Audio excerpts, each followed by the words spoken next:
You either have it or you don't have it, and Nick Ferrari has it in spades. He's an excellent host and he's the best talk show host by a million miles. And now I was listening to him this morning, and he had Wes Streeting on, the health minister. I've got to say, I was very impressed. He actually answered some questions. Can you believe that? A Labor minister actually answering questions. It was regarding mostly a lot of people, and obviously we're all concerned about this current doctors' strike. They're on strike again, junior doctors, as from today until next Wednesday. Now, I've had my medical issues over the past few months, and the NHS have been amazing. I did lose an operation due to the previous strike. That was a couple of months ago, and now they're on strike again. And I've got an appointment again tomorrow, and I'm just fingers bloody crossed it doesn't get delayed or cancelled again. But anyway, I just want to say that junior doctors, I don't approve of what you're doing. I did approve of your initial increases, and it was a massive increase. But you're actually on a pretty good thing. When you think doctors enjoy index-linked, taxpayer-funded defined benefit schemes, many of which pay a proportion of the recipient's final salary from the day they retire. Under the NHS scheme, staff contribute between 5.2 and 12.5% of their salaries. The state contributes a whopping 23.7%. By comparison, private sector workers, who are almost all enrolled in a defined contribution pension scheme, as you have to be, where the value of the final pot depends on investment performance, receive a contribution of just 3% from their employer. Not all employers, some are a little bit more, but the basic is 3%. That's a huge difference between what the doctors get. The NHS is paying out nearly $1 billion a month in staff pensions, with almost 2,000 staff receiving pensions of, listen to this, of over 100,000 annually. Yes, a figure that has more than doubled. Resident doctors make up around half of all doctors in the NHS and have anywhere up to 8 years experience working as a hospital doctor or up to 3 years in dental practice. Stop what you're doing. And by the way, the BMA, you should be ashamed of yourself. You used to be held as the gold standard of doctoring and all the medical, businesses around the world. But now you've become very political. Very, very sad indeed. Very, very like the BBC, which of course used to be the gold standard of broadcasting, but I'm talking about 60 years ago, and now they're just a fucking joke. The sooner that the BBC realises what the mistakes they've made over it, and I'm just not talking about Donald Trump. We know about the bias in the Arabic service, and the anti-Israeli bias that's ongoing all the time. Most people don't speak Arabic and don't listen to the Arabic service. I'm being one of them. But I know that it's going on because I read reports about it. You should be ashamed of yourself, the BBC. You should have your licence suspended immediately. You should all be furloughed out on no pay and have to pay back the money that you owe the taxpayer for funding you for the last 50 years. So I'll have my licence fee backdated to, I don't know, 1970? Yeah, fuck it, why not? I know it's not going to happen, but it's a little bit of an amusement there. But I think the BBC sucks, by the way.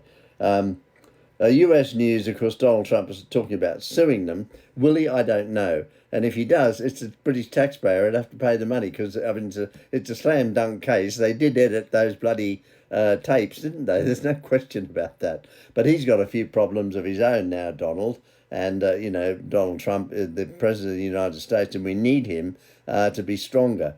And, he did make some mistakes in the past, and the Epstein thing won't go away. And now, of course, the Democrats are just loving it because they just love to stir the pot continuously. I see Elizabeth Warren, that disingenuous female senator on the Democrat side, had a meeting with Mamdani, the new mayor of New York. You voted for him, New Yorkers. Well done to you. Before she touts his tax the rich agenda. He's going to find it really difficult, actually. And the sooner people wake up to the fact that these guys are a joke, like our London mayor trying to ruin that once great city, which is, by the way, going down the tubes very rapidly. Very, very sad indeed. And what's going to happen in London in the next few years is, well, and the majority are not white anymore, and that's the latest statistics. Not that there's anything wrong with that, but The people who built it were mostly white in the good old days, and they've moved out. Why? Because they feel under threat constantly. It's not the place it used to be, people say. Oh, don't be so silly. You're being a racist. Oh, my God, here we go again. Because I'm white. See, I can be racist, but people of other colours can't be racist, which makes no fucking sense to me whatsoever. The most racist people I know, when I worked in Nigeria, and my boss, my God, some of the people there, they were terrified of him, and the ethnic tribes in Nigeria. My God, you should see the way they treat each other. But I won't go on about that because that'd be considered racist as well. But it isn't. It's absolutely true. And we're talking about Islamophobia. And you mentioned anything about Islam and you're an Islamophobe. Well, I'm not an Islamophobe whatsoever, but anyway, I'm concerned about the UK, and I'm worried about the second big city, Birmingham. Birmingham, the nation must start paying proper attention to the tragic disintegration of that great city. There was a time when the city's canals promised to make it a Venice of the North. Well, that's gone. It was the engine room of the UK, a town of 1,000 trades, producing everything from guns to buttons. It produced everything.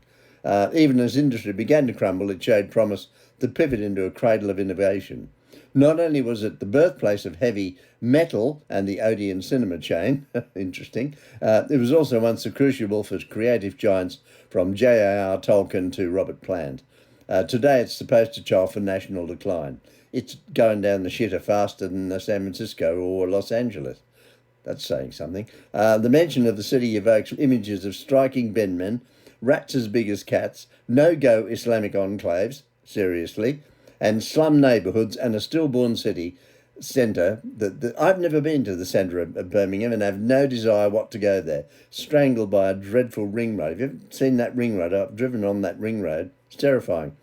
The city is a cautionary tale on the perils of left-wing complacency and the follies of progressive utopianism. I love that word. One the nation must heed to move forward. Birmingham is in deep, deep trouble. And it's happening in other cities around this country too. And it's very, very sad. Look at South Africa. Look at the beautiful cities of Cape Town. Look at the beautiful city of Joburg and Pretoria and Durban. They used to be glorious in the good old days. And now under the ANC and 30 years of independence, look at them. Just look at them and look at my South African colleagues. What is going on in South Africa, that beautiful country? I don't know what to make of it anymore, but I'm saddened by it all. Now, the other thing is Nuremberg's a new film out, Russell Crowe as Hermann Göring. And Russell is good in everything he does. And I've seen the trailers and quite a few clips. And, of course, the problem is they've got Rami Malek as the other guy. And he's the world's worst actor. I mean, there are some bad actors in Hollywood. Rami Malek has got to be one of them. And he's awful in it. Absolutely. I mean, I was watching one of his things and I'm thinking, opposite Russell Crowe, and I thought, those facial expressions and the way he's just not the wrong person. Why did they choose Rami Malek? It's absolutely appalling. I mean, I would give it 1 star, and I haven't seen the film and have no desire to see it, I don't think. The other performances by most of the other people looks pretty good. But the main star, Rami Malek next to Russell Crowe, you can't do that. When you've got a star as, charismatic as Russell, whether you like him or not, he is bloody brilliant actor. And this guy, I mean, it's just pathetic. So I give it 1 star. I'm looking at the Guardian, the Guardian newspaper. Goodness me, I do look at it online. Actually, some good journalists in there, but they give it 2 stars. So they're being very generous indeed. But I give it 1 star. There's a new series coming out with David Duchovny, and it's a new thriller. I think Malice or something. I think it's called, and I think that's on. I'm not sure. It might be on Prime or something. That looks as though it could be quite good because you remember David Duchovny. He was in the original X-Trials.